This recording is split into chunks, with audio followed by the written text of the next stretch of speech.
മക്കളെ. ഇപ്പൊ കേരളത്തിൽ മഴ കനത്തുകൊണ്ടിരിക്കുകയാണ് അല്ലേ. ഒരുപാട് ജില്ലകളിലാണ് റെഡ് അലേർട്ട് പ്രഖ്യാപിച്ചിട്ടുള്ളതെന്ന് നിങ്ങൾക്ക് എല്ലാവർക്കും അറിയാം. ഒരുപാട് വിദ്യാഭ്യാസ സ്ഥാപനങ്ങൾക്ക് പല ജില്ലകളിലും അവധി കൊടുത്തിട്ടുണ്ട്. അപ്പൊ ഈ ഒരു സമയം നമ്മൾ പല കാര്യങ്ങളും ശ്രദ്ധിക്കേണ്ടതുണ്ട്. ഒന്നാമത്തെ കാര്യം എന്ന് പറയുന്നത്, നിങ്ങൾക്ക് ഈ ഒരു സ്കൂളിലെ അവധി പ്രഖ്യാപിക്കാനുള്ള കാരണം എന്ന് പറയുന്നത് നിങ്ങൾ പുറത്തു പോയിട്ട് അപകടങ്ങളൊന്നും ഇല്ലാതിരിക്കാൻ വേണ്ടിയിട്ടാണ്. സോ വിദ്യാഭ്യാസ സ്ഥാപനങ്ങൾക്ക് അവധി പ്രഖ്യാപിക്കുന്ന സമയത്ത് നിങ്ങളുടെ വീട്ടിൻ്റെ ഉള്ളിൽ തന്നെ ഇരിക്കാൻ വേണ്ടി നോക്കുക. അപ്പോൾ ആ സമയം നിങ്ങൾ ചില്ല് ചെയ്യാം, അതേപോലെ തന്നെ എന്തെങ്കിലും റിവൈസ് ചെയ്യാനൊക്കെ ഉണ്ടെങ്കിൽ അങ്ങനത്തെ കാര്യങ്ങളിലേക്ക് നിങ്ങൾ ഏർപ്പെടാൻ വേണ്ടി ശ്രമിക്കുക. ഇനി സ്കൂളുള്ള സമയത്ത് സ്കൂളിലേക്ക് പോകുമ്പോൾ ഉറപ്പായിട്ടും നിങ്ങൾ കുട കരുതുക.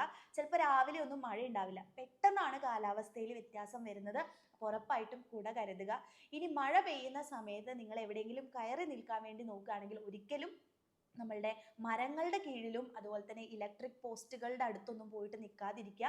വേറെ ഒന്നുമല്ല, എന്താണ് എപ്പോഴാണ് സംഭവിക്കാന്നൊന്നും നമുക്ക് പറയാൻ വേണ്ടി പറ്റില്ല അല്ലേ. ഇടിമിന്നൽ ഏൽക്കാനുള്ള സാധ്യതകൾ വളരെ കൂടുതലാണ്.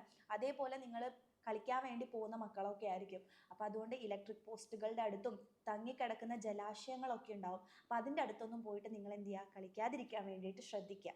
അതുപോലെ മഴയില്ലെങ്കിലും റോഡിലൂടെ നടക്കുമ്പോൾ നിങ്ങൾ നന്നായിട്ട് ശ്രദ്ധിക്കണം. പല സ്ഥലങ്ങളും സ്ലിപ്പറി ആയിരിക്കും, വഴുക്കി വീഴാനുള്ള ചാൻസ് ഉണ്ട്. അപ്പം നല്ല പാദരക്ഷകൾ, അതായത് നല്ല ചപ്പൽ യൂസ് ചെയ്തിട്ട് നടക്കാൻ വേണ്ടി നല്ല ഗ്രിപ്പുള്ള ചെരുപ്പുകൾ യൂസ് ചെയ്യാൻ വേണ്ടിയിട്ട് ശ്രമിക്കുക. അതേപോലെ തന്നെ എപ്പോഴും ഡ്രൈ ആയിട്ടും ഹൈജീനായിട്ടും ഇരിക്കുക. കാരണം മഴക്കാലം ആയതുകൊണ്ട് ഒരുപാട് അസുഖങ്ങൾ വരാനുള്ള സാധ്യതയൊക്കെ ഉണ്ട്. സോ എപ്പോഴും നല്ല ഹൈജീൻ കീപ്പ് ചെയ്തിട്ട് മുന്നോട്ട് പോവുക.